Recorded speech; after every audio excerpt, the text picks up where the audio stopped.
Hello दोस्तों, स्वागत है आपका स्टडी विद आशीष चौधरी के इस प्लेटफॉर्म पे। दोस्तों, इस प्लेटफॉर्म के माध्यम से हम भारत का भूगोल पढ़ रहे हैं और भारत के भूगोल के अंतर्गत एक क्लास नंबर 19 है। दोस्तों, हम लोग भारत के भूगोल के अंतर्गत उत्तर का विशाल मैदान पढ़ रहे हैं।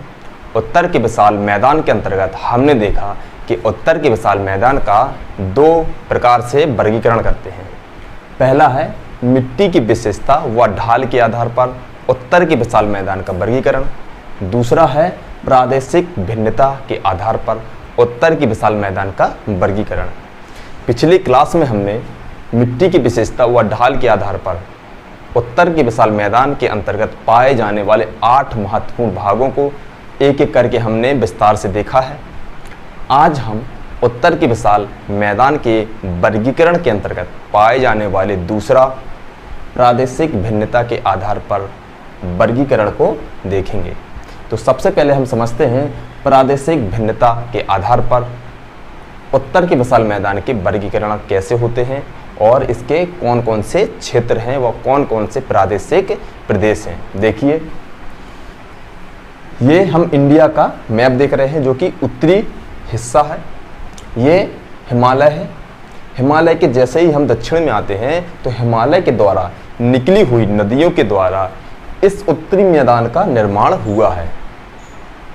तो हिमालय के दक्षिण में एक सपाट मैदान है जो कि पश्चिम से पूरब की ओर फैला हुआ है। इस सपाट मैदान में अरावली पर्वत श्रेणी के अलावा और कोई भी पर्वत श्रेणी नहीं है। तो देखते हैं हम पहला राजस्थान का मैदान। उत्तर की विशाल मैदान के अंतर्गत प्रादेशिक भिन्नता के आधार पर पहला है राजस्थान का मैदान। दूसरा है पंजाब व हरियाणा का मैदान। तीसरा है वो जो कि सबसे महत्वपूर्ण सबसे बड़ा है, गंगा का मैदान। चौथा व अंतिम है ब्रह्मपुत्र का मैदान। अब हम सभी मैदानों को एक एक करके देखेंगे, क्या इसकी विशेषता है व कैसे हम इसको अलग करते हैं दूसरे प्रदेशों से। राजस्थान के मैदान को हमने पंजाब के मैदान से अलग किया है। क्यों किया है? उसकी प्रादेशिक भिन्नता के आधार पर, कितनी बारिश होती है, कौन सी खेती होती है, क्यों इसको अलग किया गया है। ऐसे ही पंजाब हरियाणा के मैदान को गंगा के एक बड़े मैदान से कैसे अलग करते हैं, क्या क्या इसकी प्रादेशिक भिन्नता है जो कि यह अलग होते हैं। तो देखिए, पहला है राजस्थान का मैदान। देखिए, राजस्थान के मैदान की कुछ महत्वपूर्ण विशेषता हैं। जैसे ही हम इसको पढ़ेंगे हमें अपने आप समझ में आ जाएगा कि राजस्थान के मैदान को क्यों हम अलग करते हैं और सभी मैदानों से। देखिए, इसका विस्तार मुख्यतः अरावली श्रेणी के पश्चिम से शुरू होकर पाकिस्तान भारत की सीमा तक जाता है। तो देखिए, राजस्थान का मैदान का जो विस्तार है वो अरावली श्रेणी के पश्चिम से, अरावली श्रेणी लगभग यहाँ है, तो अरावली श्रेणी के पश्चिम से शुरू होकर भारत पाकिस्तान की सीमा तक जाता है। दूसरे शब्दों में कहें तो राजस्थान का मैदान का विस्तार पाकिस्तान की सीमा और अरावली श्रेणी के बीच में है। भारत पाकिस्तान की सीमा और अरावली श्रेणी के बीचों बीच है।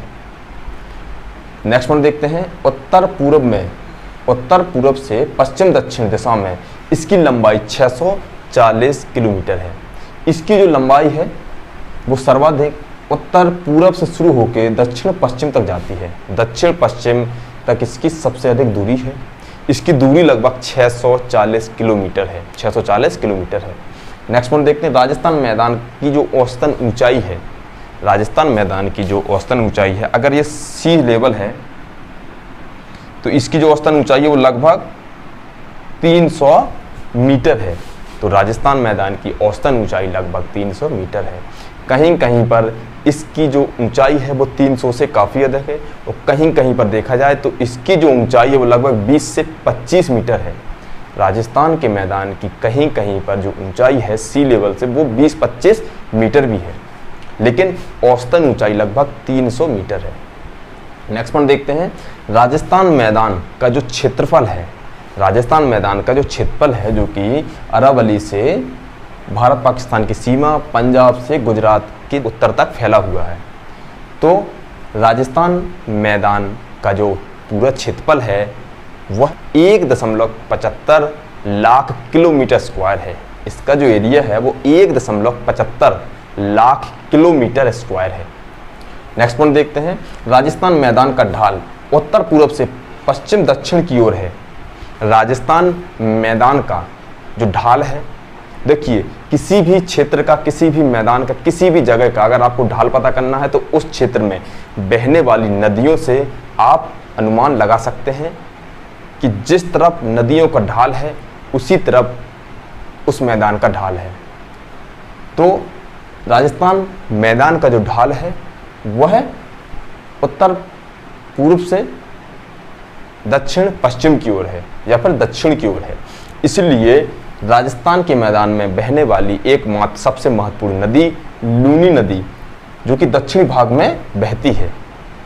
नेक्स्ट पॉइंट देखते हैं, राजस्थान मैदान का दक्षिणी पश्चिमी जो भाग है वो 20 मीटर समुद्र तल से ऊंचा है। अभी मैंने बताया कि जो इसकी औसतन ऊंचाई है वो लगभग 300 मीटर है।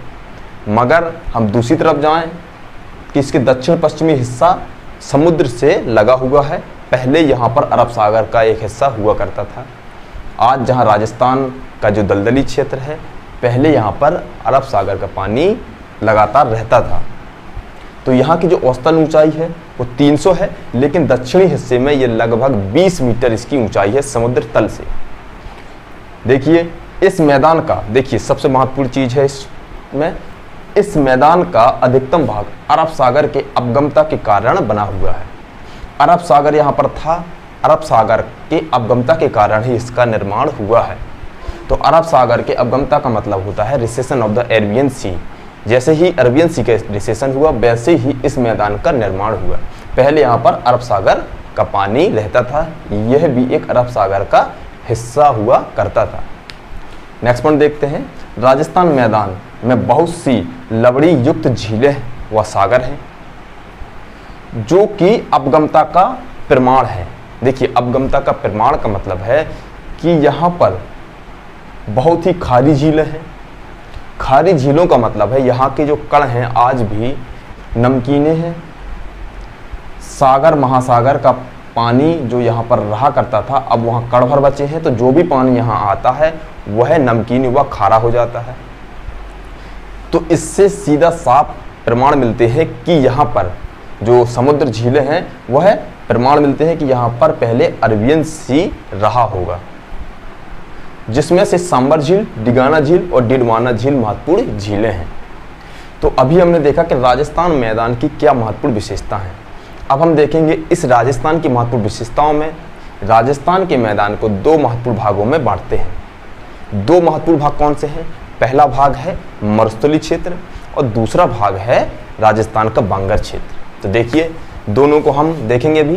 देखिए राजस्थान के मैदान को दो महत्वपूर्ण भागों में बांटते हैं। देखिए पहला है मरुस्थलीय क्षेत्र, देखिए मरुस्थलीय क्षेत्र, दूसरा है राजस्थान का बांगर क्षेत्र। मरुस्थलीय क्षेत्र, जैसे ही मरुस्थल का नाम आता है हमारे दिमाग में हमारे देश के एक प्रदेश आता है राजस्थान, और जैसे ही राजस्थान का नाम आता है वैसे ही हमारे दिमाग में आने लगता है मरुस्थलीय क्षेत्र। तो राजस्थान और मरुस्थल आपस में एक ही हैं। तो देखिए मरुस्थलीय क्षेत्र, देखिए यह मारवाड़ मैदान का एक भाग है। देखिए मारवाड़ हमने कई बार सुना होगा, फिल्मों में सुना होगा, कई किताबों में देखा होगा। तो देखिए मारवाड़ जो एक क्षेत्र है वह एक नहीं बल्कि कई जिलों से बना हुआ एक मैदान है, जिसके अंतर्गत जोधपुर, बाड़मेर, नागौर, जैसलमेर के अलावा और भी कई जिलों की भूमि या कई जिलों से मिलकर बनता है मारवाड़ क्षेत्र। तो जो मरुस्थलीय क्षेत्र है वह है मारवाड़ क्षेत्र का एक भाग है, एक अंग है। नेक्स्ट पॉइंट देखते हैं, यहाँ बालू की अधिकता के कारण यहाँ पर बालू का स्पूत अधिक संख्या में पाए जाते हैं। अभी हम देखेंगे बालू का स्पूत होते क्या हैं। अभी इतना समझिए कि राजस्थान का जो मरुस्थलीय क्षेत्र है, इस मरुस्थलीय क्षेत्र में बालू की बहुत अधिक संख्या पाई जाती है। बालू ही बालू है, तो बालू ही बालू होने के कारण यहाँ पर बालू का स्पूत अधिक संख्या में पाए जाते हैं। अभी हम देखेंगे बालू के स्पूत बनते कैसे हैं। देखिए नेक्स्ट वन देखते हैं, यहाँ धरातल पर कहीं कहीं नीस, सिस्ट व ग्रेनाइट पाए जाते हैं। तो देखिए राजस्थान के मैदान में ग्रेनाइट पाए जाते हैं, सिस्ट पाए जाते हैं, नीस पाए जाते हैं। और यही सब पाए जाते हैं प्रायद्वीपीय भारत के पठार में। प्रायद्वीपीय भारत के पठार में यही सब पाए जाते हैं। तो इसी वजह से हम कह सकते हैं कि आज जो राजस्थान का मैदान है वह प्राचीन में प्रायद्वीपीय पठार का हिस्सा हुआ करता था। देखिए नेक्स्ट पॉइंट देखते हैं। यह शुष्क मरुस्थलीय भाग है। यह एक बहुत ही अधिक शुष्क मरुस्थलीय भाग है जहां पर 25 सेंटीमीटर वार्षिक वर्षा से भी कम वर्षा होती है। यहाँ पर 25 सेंटीमीटर वार्षिक वर्षा है। इसके अलावा नेक्स्ट पॉइंट देखते हैं। यहाँ पर मोटे अनाज, देखिए यहाँ पर खेती की बात की जाए तो यहाँ पर बहुत ही कम प्रकार की खेती की जाती है, जिसमें से मोटे अनाज, ज्वार हो, बाजरा है, रागी है, और जहाँ पर पानी मिल जाता है वहाँ पर गेहूं का भी उत्पादन किया जाता है। तो अभी हमने देखा कि यह शुष्क क्षेत्र 25 सेंटीमीटर से कम वर्षा होती है, इसलिए यहाँ पर रागी, बाजरा, ज्वार जैसी खेती की जाती है, और जहाँ पर पानी मिल जाता है वहाँ पर गेहूं भी उत्पादन किया जाता है। अभी हमने ऊपर देखा था कि यहाँ पर बालू की अधिकता के कारण यहाँ पर बालू का स्पूत बनते हैं। देखिए बालू का स्पूत होते क्या हैं ये समझते हैं हम।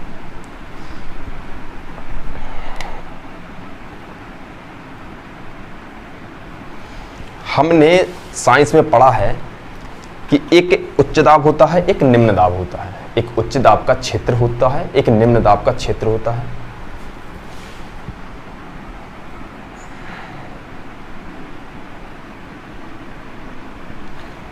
देखिए पहले सीधा समझते हैं। जहां पर टेम्परेचर अधिक रहता है वहां की आसपास की जो वायु होती है वो गर्म रहती है। टेम्परेचर गर्म रहेगा, वायु गर्म हो जाएगी। जब वायु गर्म होगी तो वह ऊपर की ओर जाती है। जब वायु गर्म होगी तो वो ऊपर की ओर जाएगी, तो ऊपर की ओर जाएगी। दूसरी तरफ हम देखते हैं कि जहां पर टेम्परेचर कम होता है, लो होता है, वहां पर जो एयर होती है, हवा होती है, वो ठंडी होती है। जब ठंडी होती है तो उसको कहीं ऊपर जाने की जरूरत नहीं है, वो वहीं रहती है। तो निम्न वायु दाब एक जगह उत्पन्न होता है, एक निम्न वायु दाब की पेटी उत्पन्न होती है, एक जगह उच्च वायु दाब की पेटी उत्पन्न होती है। तो जब निम्न वायु दाब की पेटी बनती है तो यह ऊपर की ओर जाती है। तो जब यह ऊपर की ओर हवा चली जाएगी तो यहाँ पर क्या होगा, एक बड़ा सा रिक्त स्थान बन जाएगा। यहाँ पर कोई भी वायु हवा नहीं है, ये जगह एक रिक्त स्थान बन जाता है। और साइंस का जो रूल है वो ये है कि इस जगह को भरने के लिए आसपास की जो हवाएं होती हैं वो तेज गति से चलती हैं। इस रिक्त स्थान को भरने के लिए आसपास की ठंडी हवाएं तेजी गति से आती हैं। यहाँ पर ठंडी हवाएं जब आएंगी तो इस स्थान को भरेंगी। इसी प्रकार अब हम जाते हैं राजस्थान में। राजस्थान जो है वो एक पूरा मरुस्थलीय क्षेत्र है। जब मरुस्थलीय क्षेत्र है तो यहाँ का जो टेम्परेचर होता है, जो तापमान होता है, बहुत ही हाई होता है। जब टेम्परेचर हाई होता है तो यहाँ की वायु गर्म हो जाती है और ऊपर की ओर जाता है। ऊपर की ओर जाती है तो आसपास के क्षेत्र जो कि कई 100 किलोमीटर दूर से हवा तेजी से चलती हैं, कई 100 किलोमीटर दूर से हवाएं तेजी से चली जाती हैं। जब यहाँ आती हैं तो ये तेज रफ्तार में, इनकी जो रफ्तार होती है वो बहुत तेज होती है। अब हम समझते हैं कि जब ये हवा तेज से आती हैं तो कैसे बालू के स्पूत का निर्माण होता है। तो देखिए अभी हमने समझा कि उच्च दाब की हवाएं, निम्न दाब के हवाएं जब ऊपर उठ जाती हैं तो इस क्षेत्र को भरने के लिए उच्च दाब से इसकी ओर बहुत तेज गति से आती हैं। देखिए अब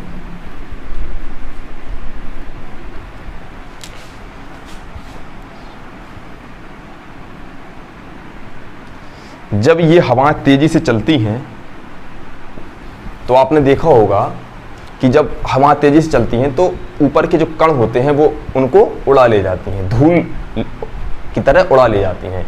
इसी प्रकार जब ये राजस्थान के मरुस्थलीय क्षेत्र में चलेंगी तो छोटे छोटे कण, जितनी इसकी स्पीड होगा उसी के हिसाब से कणों को उठा के ले जाएंगे। अब मान लीजिए कि ये बहुत बड़ी मात्रा में अपने साथ बालू लिए हैं और ये हवाएं अपने साथ बालू लेकर चल रही हैं। जैसे ही हवाओं की स्पीड कम होगी, जैसे ही हवाओं की स्पीड कम होगी, यह हवा अपने साथ लाए उन बालू के छोटे छोटे कणों को छोड़ना शुरू कर देंगी। छोड़ने का मतलब है गिरा देंगी। जब ये इन्होंने अपने कण को गिरा दिया तो एक छोटा सा यहाँ टीला बन जाएगा। जब यहाँ छोटा सा टीला बन जाएगा तो ये जो हवाएं होंगी, ये हवाएं अपने साथ कणों को अब इस पार नहीं ले जाएंगी, इस पार नहीं ले जाएंगी। तो ये सभी अपने कणों को इधर ही गिरा देंगी, इधर पर ही गिरा देंगी। इसी प्रकार ये जब चलेंगी तो ये ऊंचा जैसे ही होगा तो यहाँ की जो हवाएं होंगी ये अपना कणों को फिर गिरा देंगी। इसी प्रकार ये और ऊंचा हो जाएगा। इसी तरह ये ऊंचा होते होते और यहाँ से अब जितनी भी हवाएं हैं अब ये यहाँ पर अपने कणों को नहीं ले जा पाएंगी, केवल हवा बिना कणों के जाएंगी, क्योंकि कण जो है वो इस अवरोध ने रोक लिया। जैसे ही ये अवरोध बना बालू का, यहाँ से हवाएं आ रही हैं, जब हवाएं आ रही हैं तो इसके नीचे बहने वाली जितनी भी हवाएं हैं वो सब अपने कणों को नीचे छोड़ देंगी और जितनी भी ऊपर बहने वाली हवाएं हैं वो अपने ऊपर लेके जाएंगी। और जैसे ये जो टीला है ये बड़ा हो जाएगा तो और ऊपर जाता जाएगा, तो और ऊपर से जाने वाली हवाओं के कणों को भी वहीं पर इकट्ठा कर देती हैं। तो इसी तरह से निर्माण होता है बालू का स्पूत का। बालू का स्पूत, और बालू का स्पूत की जो ऊंचाई है वो 1-2 मीटर नहीं बल्कि 100 मीटर, इसकी जो ऊंचाई है वो लगभग 100 मीटर की भी होती है। अब हम देखते हैं बालू का स्पूत 100 मीटर भी ऊंचे हो जाते हैं। कह सकते हैं हम कि 400 फीट के भी ये ऊंचे होते हैं। चलिए अभी हमने बालू का स्पूत को समझा, जो कि राजस्थान के मैदान के अंतर्गत पाया जाने वाला पहला मरुस्थलीय भाग के अंतर्गत आता है। अब हम देखेंगे राजस्थान के मैदान के अंतर्गत पाया जाने वाला दूसरा भाग, राजस्थान का बांगर क्षेत्र। सबसे पहले हम देखते हैं कि बांगर क्षेत्र होते क्या हैं। पिछली क्लास में हमने देखा कि बांगर क्षेत्र होते क्या हैं। तो बांगर क्षेत्र वह क्षेत्र होते हैं जहां पर जब बाढ़ आती है, नदियों का स्तर बढ़ जाता है, तो वह क्षेत्र जहां पर बाढ़ का पानी कभी नहीं पहुंच पाता है, आए दिनों बाढ़ का पानी नहीं पहुंच पाता है, तो वहां पर जो उत्पादकता है, जो वहाँ की नमी है, वह बदलती नहीं है, जैसी है वैसी ही रहती है। ऐसे क्षेत्र जहाँ पर नमी हर साल नहीं बदलती है, जहाँ पर नई मृदा हर साल नहीं बदलती है, जहाँ पर उत्पादकता में बाढ़ के द्वारा कोई प्रभाव नहीं पड़ता है, उस क्षेत्र को कहते हैं हम बांगर क्षेत्र। देखिए बांगर क्षेत्र के अंतर्गत इस क्षेत्र का विस्तार राजस्थान के उत्तरी पूर्वी भाग में है। देखिए इस क्षेत्र का विस्तार राजस्थान के उत्तर पूर्वी भाग में है। उत्तर पूर्वी भाग का मतलब है राजस्थान का यह भाग, यह वह भाग है जो कि उत्तर प्रदेश से मिलता है। तो राजस्थान का वह क्षेत्र जो कि उत्तर प्रदेश से मिलता है। उत्तर प्रदेश से मिलने वाले 3-4 जिले बहुत महत्वपूर्ण हैं जो कि राजस्थान से मिलते हैं। तो राजस्थान से मिलने वाले उत्तर प्रदेश के, राजस्थान से मिलने वाले उत्तर प्रदेश के आगरा, मथुरा, अलीगढ़ जो कि राजस्थान की सीमा से लगे हुए हैं। तो यह जो राजस्थान का बांगर क्षेत्र है, यह क्षेत्र आगरा, मथुरा और अलीगढ़ से मिलने वाला क्षेत्र है। तो राजस्थान का बांगर क्षेत्र उत्तरी पूर्वी भाग में है। नेक्स्ट पॉइंट समझते हैं, यह राजस्थान का बांगर क्षेत्र है। अभी हमने समझाया बांगर क्षेत्र कौन होता है, कैसा होता है, जहाँ पर बाढ़ का पानी नहीं पहुँच पाता है, जहाँ पर नई जलोढ़ मृदा नहीं बनती है, उस क्षेत्र को हम बांगर क्षेत्र कहते हैं। यह उत्तर पूर्व से दक्षिण पश्चिम की ओर फैला हुआ है। यह उत्तर पूर्व से दक्षिण पश्चिम की ओर फैला हुआ है। नेक्स्ट पॉइंट देखते हैं, इस मैदान का पश्चिमी विस्तार का निर्धारण 25 सेंटीमीटर वार्षिक वर्षा की सम वर्षा रेखा निर्धारण करती है। देखिए पिछली क्लास में हमने बताया था कि जब भी किसी एक गांव से एक दूसरे गांव की सीमा का निर्धारण होता है, यहाँ की एक जिले से दूसरे जिले की, एक प्रदेश से दूसरे प्रदेश की, एक देश से दूसरे देश की, जैसे ही हमें किन्हीं 2 भौतिक जगहों का अगर डिवाइडेशन करना है सीमा का, तो हम सबसे पहले देखते हैं क्या उन 2 जगहों पर कोई पहाड़ है। अगर ये 2 जगह हैं तो सबसे पहले हम देखेंगे क्या कोई पहाड़ है, कि हम इसका डिवाइडेशन ऐसे करें। पहाड़ नहीं है तो हम देखेंगे कि कोई नदी है, नदी नहीं तो कोई देखेंगे पठार है, पहाड़ी है। इसी प्रकार हम ये देखते हैं कि कैसे एक प्रदेश से दूसरे प्रदेश का, एक देश से दूसरे देश का हम उसका सीमा का निर्धारण करें। सीमा का निर्धारण करने के लिए सबसे महत्वपूर्ण चीज़ यही, पहाड़, पर्वत, नदियाँ, सागर, झील, इनके द्वारा ही सीमा का निर्धारण होता है।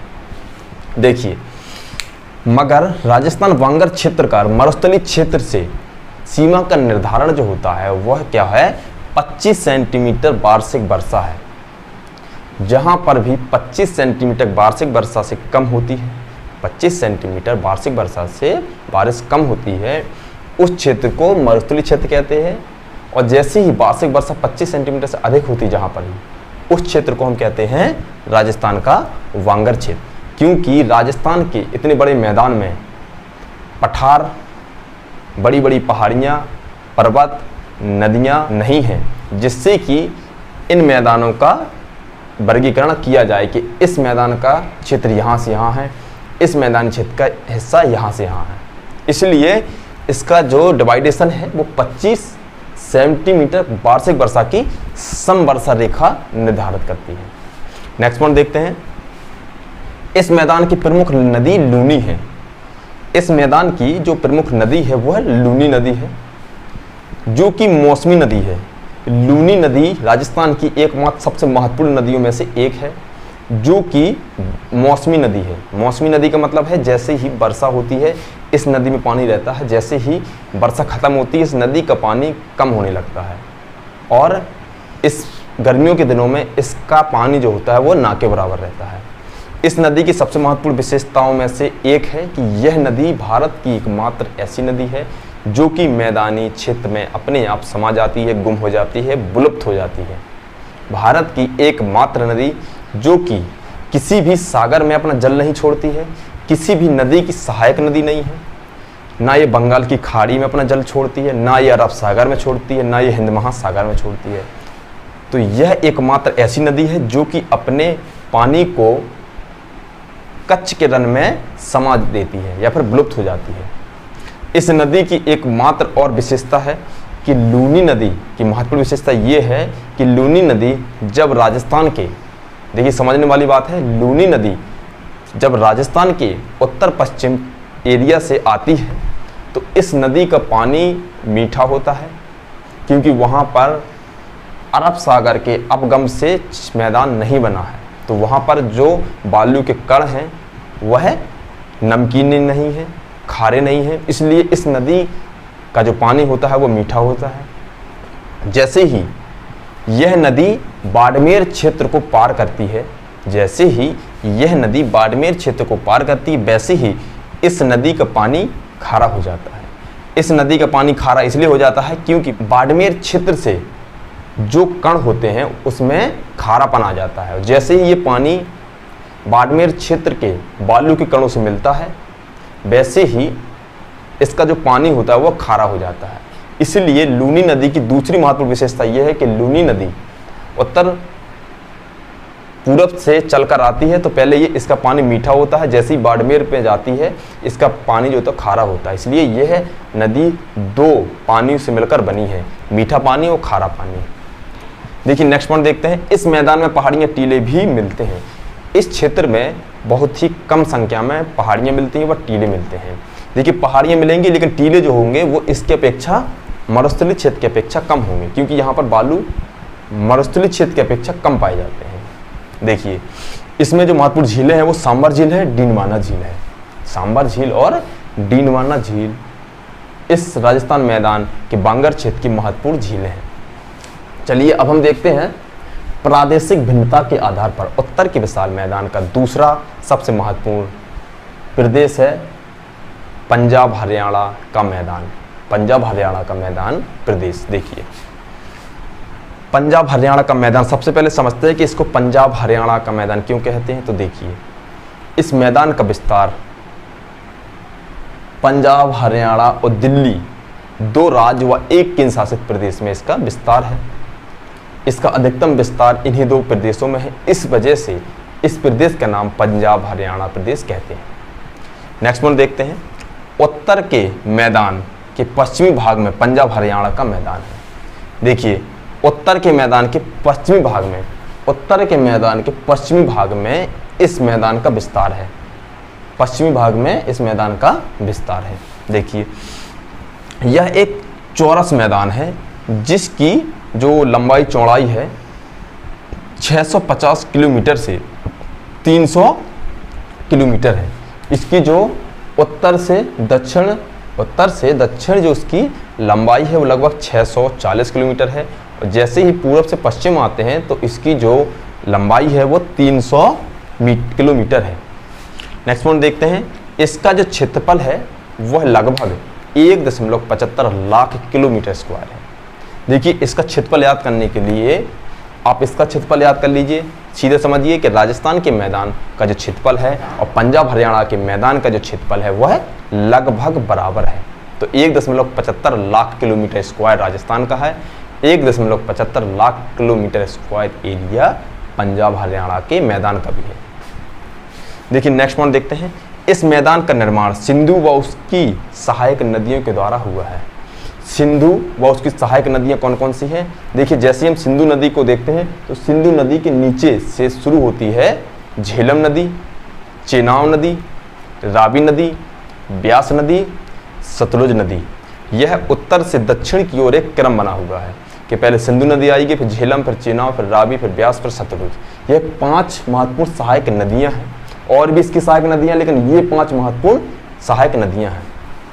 देखिए, जिसका एक बड़ा भाग पाकिस्तान में स्थित है। देखिए, पहले 1947 के पहले भारत और पाकिस्तान एक था। जब भारत और पाकिस्तान एक था तो ये जो 5 नदियां सहायक नदियां थी, ये भारत का एक महत्वपूर्ण मैदान का निर्माण करता था। भारत 1947 के पहले जब एक था तो सर्वाधिक जो खेती होती थी वो इसी क्षेत्र में होती थी, क्योंकि यहाँ पर नदियाँ बहुत बड़ी संख्या में हैं और खेती भी इसमें अच्छी की जाती है। इसलिए जब भारत और पाकिस्तान का जब बंटवारा हो गया, जब बंटवारा होने के बाद 2 पंजाब बने, एक इंडिया में पंजाब है, एक पाकिस्तान में पंजाब है। तो यही पंजाब जब पाकिस्तान में है तो यही पंजाब जो बड़ा हिस्सा है वह पाकिस्तान में रह गया। इसीलिए इन नदियों के द्वारा बने हुए मैदान का एक बड़ा हिस्सा पाकिस्तान में स्थित है, पाकिस्तान में है। देखिए, इन्हीं नदियों से बने मैदान को हम पंजाब कहते हैं। अब हम समझते हैं कि हम बार बार कहते हैं कि 5 नदियों के मैदान से बने हुए मैदान को पंजाब कहते हैं, तो पंजाब क्यों कहते हैं? देखिए, इसको हम अभी समझते हैं दुआव से। देखिए, दुआव क्या होता है? देखिए, दुआव का मतलब होता है 2 + आव, 2 नदियों के बीच के क्षेत्र को कहते हैं हम दुआव। 2 + आव, आव मीन्स होता है पानी, 2 मीन्स 1 2 गिनती हो जाती है, और 2 मीन्स पानी, आव मीन्स होता है पानी। तो 2 पानी के मैदान, 2 पानी के बीच में स्थित मैदान को हम कहते हैं दुआव। तो देखिए, सिंधु व उसकी सहायक नदियों के द्वारा एक नहीं बल्कि 5 दुआव बनते हैं। इन 5 दुआओं के अलग अलग नाम हैं। इन्हीं दुआओं के द्वारा ही एक बड़े मैदान का निर्माण होता है। देखिए, समझते हैं दुआव क्या होते हैं। सिंधु व झेलम नदी के बीच में एक मैदान है जिसको हम दुआव कहते हैं, क्योंकि 2 नदियों के बीच में, 2 पानी के बीच में एक मैदान है, इसको कहते हैं दुआव। इसी प्रकार झेलम और चेनाब के बीच में एक बड़ा सा मैदान पाया जाता है जिसको हम कहते हैं दुआव। इसको भी दुआव कहते हैं, लेकिन सभी दुआओं के अलग अलग नाम हैं। क्वेश्चन आ जाता है कि विष्ट दुआव कौन सा है, ऊपरी दुआव कौन सा है, तो ये आपको समझना है। क्वेश्चन कभी भी आ सकते हैं इससे संबंधित। देखिए, सिंधु सागर दुआव, सिंधु सागर दुआव। तो सिंधु सागर दुआव सिंधु नदी और झेलम नदी के बीच में पाए जाने वाले मैदान को हम सिंधु सागर दुआव कहते हैं। नेक्स्ट देखते हैं जेच दुआव व चाव दुआव। तो देखिए, जेच व चाव दुआव झेलम व चेनाब, झेलम चेनाब के बीच में पाए जाने वाले दुआव को हम कहते हैं जेच व चाव दुआव। नेक्स्ट देखते हैं रेचना दुआव। रेचना दुआव तीसरा और सबसे महत्वपूर्ण दुआव है, जो कि चेनाब और रावी नदी के बीच के मैदान को हम कहते हैं रेचना दुआव। नेक्स्ट देखते हैं ऊपरी दुआव व बारी दुआव। ऊपरी दुआव व बारी दुआव चौथा महत्वपूर्ण दुआव है, जो कि रावी व ब्यास नदी के बीच के पाए जाने वाले मैदान को कहते हैं ऊपरी दुआव व बारी दुआव। ऊपरी दुआव व बारी दुआव रावी व ब्यास नदी के बीच में पाए जाने वाले मैदान को कहते हैं। नेक्स्ट देखते हैं बिष्ट दुआव।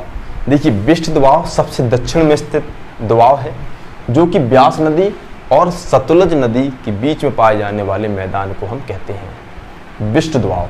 तो अभी हमने समझा 5-6 नदियों के बीच में पाए जाने वाले 5 महत्वपूर्ण दोआब को। देखिए, पहला है सिंधु सागर दोआब, सिंधु व झेलम के नदी के बीच में पाया जाता है। जेच व चा दोआब झेलम व चेनाब के बीच में पाया जाता है। रेचना दोआब जो कि चेनाब और रावी के बीच में पाया जाता है। ऊपरी दोआब व बारी दोआब जो कि रावी और ब्यास के बीच पाया जाता है। बिष्ट दोआब जो कि सतलुज और ब्यास के बीचों बीच पाया जाता है। अब हम समझते हैं पंजाब क्यों कहते हैं। तो पंजाब जो क्षेत्र है वह आज़ादी के पहले, बताया अभी कि आज़ादी के पहले बहुत बड़ा हिस्सा हुआ करता था। तो इस पंजाब में 5 दोआब थे, 5 दोआब थे। इस वजह से इस क्षेत्र को पंजाब कहते हैं, क्योंकि इसमें 6 नदियां हैं, जो कि 6 सभी नदियां पंजाब से होकर गुजरती हैं। इन 6 नदियों में 5 दोआब बनते हैं, इसलिए यहाँ पर पंजाब कहते हैं।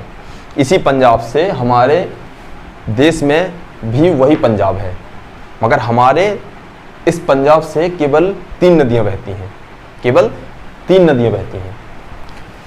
नेक्स्ट पॉइंट देखते हैं, इस मैदान को सतलुज यमुना विभाजक भी कहा जाता है।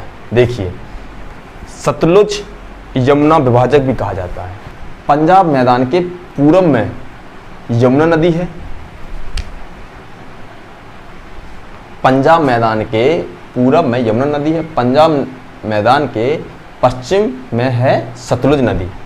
तो यह मैदान सतलुज नदी और यमुना नदी का विभाजक का काम करता है। इस मैदान के दूसरी तरफ यमुना नदी है, इस मैदान के दूसरी तरफ सतलुज नदी है, इसलिए हम कह सकते हैं कि यह सतलुज यमुना विभाजक का भी काम करता है, जिसका विस्तार पंजाब हरियाणा दिल्ली में है। तो पंजाब हरियाणा मैदान जो का विस्तार है वो पंजाब हरियाणा और दिल्ली में है। नेक्स्ट वन देखते हैं, इस मैदान में प्राचीन काल में सरस्वती दुष्यंती नदियां बहा करती थी। देखिए, हमने कई बार पढ़ा है कि सरस्वती नदी, तो सरस्वती नदी भारत की सबसे प्राचीनतम नदियों में से एक थी, जो कि इसी क्षेत्र में वहा करती थी, इसी क्षेत्र में वहा करती थी। आज भी इसके अवशेष मिलते हैं कि इस नदी के यहाँ पर अवशेष हैं। इसी से साबित होता है कि यहाँ पर सरस्वती नदी बहा करती थी, जो कि आज पूर्णतः विलुप्त है। माना जाता है कि इस नदी का अपहरण हुआ है, जिससे कि उसका पूरा जल अपहरण कर लिया दूसरी नदियों ने।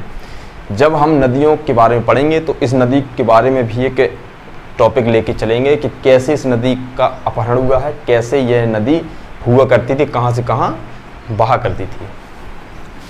देखिए, इस मैदान का विस्तार पूरब में यमुना नदी, देखिए पंजाब हरियाणा मैदान का जो विस्तार है वो देखिए, पूरब में यमुना नदी, पूरब में यमुना नदी, पश्चिम में भारत पाकिस्तान की सीमा, उत्तर में शिवालिक श्रेणी है और दक्षिण में मालवा का मैदान है, दक्षिण में मालवा का मैदान है। चारों इसके जो यमुना नदी, भारत पाकिस्तान की सीमा, शिवालिक और मालवा का मैदान है। देखिए, नेक्स्ट देखते हैं, इस मैदान का अधिकतम भाग बांगर है। पंजाब हरियाणा का अधिकतम हिस्सा बांगर है। बांगर वो क्षेत्र जहाँ पर नदियों का पानी नहीं पहुँच पाता, बाढ़ के द्वारा लाए गए निक्षेप नहीं पहुँच पाते हैं। नदियों के किनारे खादर प्रदेश भी है, मगर यहाँ पर नदियाँ बहुत बड़ी संख्या में, बहुत अधिक संख्या में हैं। इस वजह से यहाँ पर खादर मैदान भी पाए जाते हैं, खादर क्षेत्र भी पाए जाते हैं। इन्हीं खादर क्षेत्र को हम कहते हैं बेट प्रदेश, इन्हीं खादर क्षेत्र को कहते हैं बेट। यहाँ पर वांगर क्षेत्र है, वांगर क्षेत्र खादर क्षेत्र की अपेक्षा कम उत्पादकता की होती है, मगर हम जब भी पढ़ते हैं किताबों में कि पंजाब और हरियाणा में बहुत अच्छी खेती होती है, तो क्योंकि यहाँ पर पानी के बहुत ही अच्छे साधन हैं।